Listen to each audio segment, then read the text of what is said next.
insight ngobrol penuh inspirasi. Dan pemirsa, tentu saja hari ini kita juga masih bersama dengan Ustadz Nafis. Beliau sudah hadir bersama kita di sini pemirsa.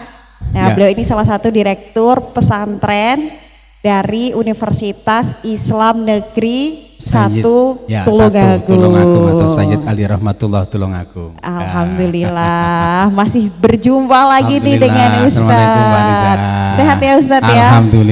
Alhamdulillahirabbil alamin. Kesehatan menyertai kita, semoga keberkahan juga bersama kita. Amin. Ya Ustadz, sehingga kegiatan kita ini lancar semua betul, ya. Harus tetap semangat. Betul. Ini udah hampir 10 hari pertama Ramadan. Hampir 10 hari pertama ya. Iya. Ramadan akan kita lalui, mudah-mudahan lancar lah ya sampai akhir. Amin.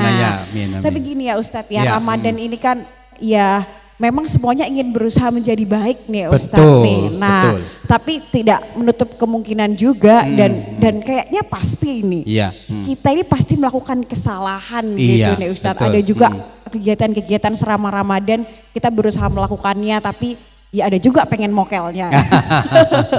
Nah, tapi sebenarnya gini Ustadz, akar dari dosa dan juga maksiat itu apa sih Ustadz? Gimana nih hari ini pembahasan kita? Terima kasih Mbak Riza. Assalamualaikum warahmatullahi wabarakatuh. Bismillah, alhamdulillah, wassalatu wassalamu ala rasulillah wa ala alihi wa ashabihi wa mawalah, la hawla wa la quwata illa billah. Allahumma salli wa sallim wa barik ala sayyidina Muhammad bin Abdillah amma ba'da. Seluruh pemirsa Madu TV dimanapun Anda berada, selamat sore. Alhamdulillah bertemu kembali dengan kami di Madu TV dalam program Ngabuburit ini.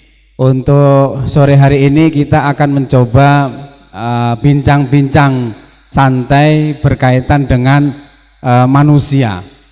Bahwa manusia seperti kita ini Mbak Riza ya, itu kan pasti tidak luput dari salah dan dosa betul, dari khilaf kan begitu ya. Betul. Nah, memang ini sesuatu yang manusiawi, memang iya, bahwa manusia itu punya kesalahan, punya dosa dan lain sebagainya.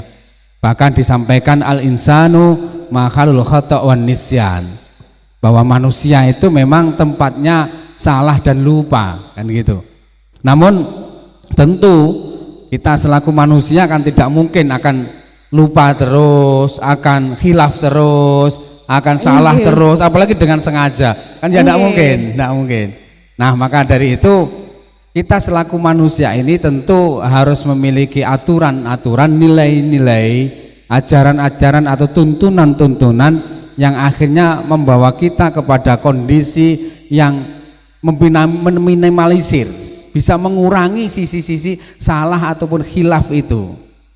Ini yang penting dipahami. Ya, kalau orang Jawa bilang kan menus isi dosa. Isine awake dhewe atau kita ini ya dosa, salah dan khilaf iya. Namun demikian bahwa perlu kita coba analisa, coba kita pahami bersama sebenarnya yang membuat kita bisa bersalah, khilaf, bahkan berdosa itu apa saja sih penyebabnya begitu, akarnya apa saja sih gitu Mbak Riza. Iya Ustadz, kita penasaran sekali nih. Nah kalau kita sudah tahu sumbernya, kita sudah tahu akarnya, maka nanti kita bisa berikhtiar sekuat dan kemampuan masing-masing dari kita untuk menguranginya.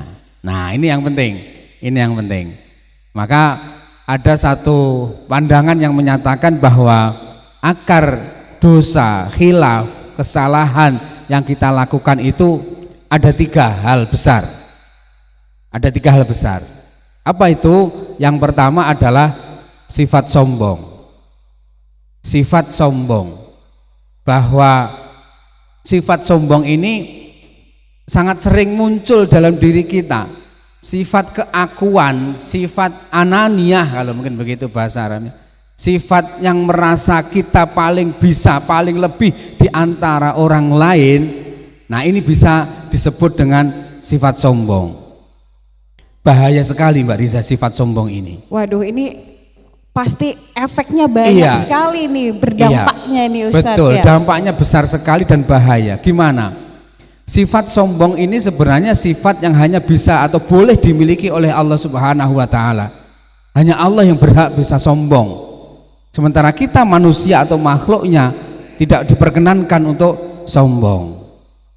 Contoh begini, ketika Nabi Adam alaihi salam diciptakan oleh Allah Subhanahu wa ta'ala, kemudian setelah itu para iblis dan setan itu diperintahkan, bahkan malaikat juga diperintahkan untuk sujud kepada Nabi Adam.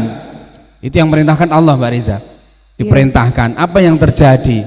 Malaikat tentu sami'na wa ata'na, sam'atan wa ta'atan, ikut apa perintah dari Allah Subhanahu wa ta'ala. Namun apa yang terjadi dengan iblis?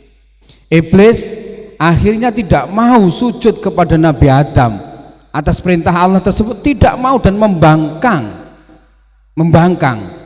Kenapa? Karena dia merasa khalaqtani min nar wa khalaqtahu min tin. Ini iblis menyatakan, mengikrarkan dirinya, Tuhan, aku ini kan diciptakan dari api, sementara Adam itu diciptakan dari tin, dari tanah. Maka tentu lebih mulia, lebih bagus api dong daripada tanah. Menurut setan atau iblis tadi itu. Jadi dia merasa lebih tinggi derajatnya, lebih baik dari sistem penciptaannya daripada Nabi Adam. Masya Allah, mudah-mudahan kita. Nah, ini sifat sombong. Apa yang terjadi dengan iblis ketika iblis melakukan sifat tersebut atau menyatakan dirinya bahwa dia lebih baik dari Nabi Adam?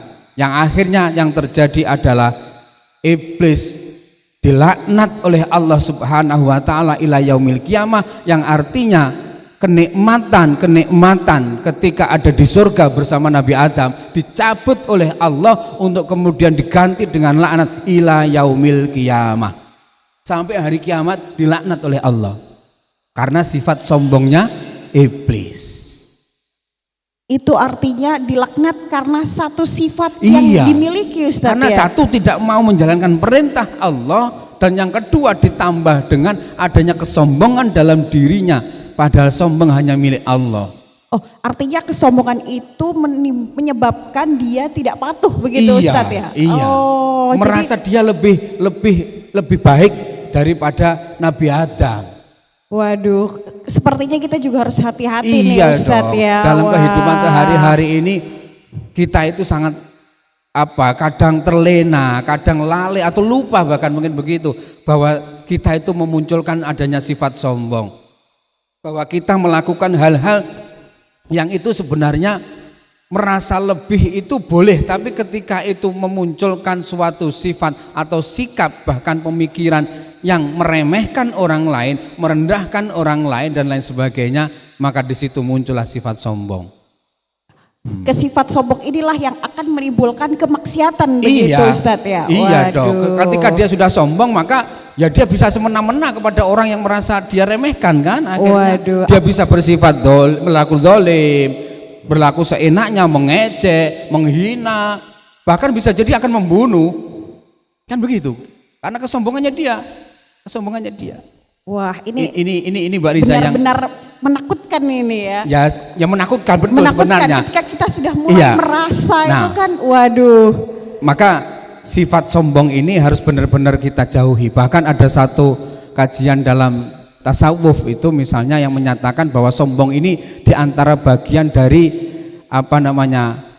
syirik khafi, atau bahkan ada yang menyebut ini juga bagian dari syirik kecil. Syirik khafi itu syirik yang tersembunyi, syirik kecil. Kalau syirik besar itu kan menyekutukan Allah dengan yang lain. Nah, betapa sombong ini menjadi hal menjadi hal yang harus dijauhi betul oleh manusia, apalagi kita yang beragama. Itu harus benar-benar kita pahami, kita cermati dalam diri kita, dalam keseharian kita ini, bagaimana rutinitas keseharian kehidupan yang kita jalani dengan siapapun itu. Jangan pernah berlaku sifat sombong, jangan pernah muncul sifat sombong dalam diri kita. Apa sih Mbak Risa yang mau disombongkan dalam hidup ini? Betul. Tidak ada. Cakep, masih ada yang lebih cakep, iya kan? Betul. Kaya, masih ada yang lebih kaya. Pinter, masih ada yang lebih pinter. Segalanya Masih ada. Masih ada. Kalau bahasanya kan di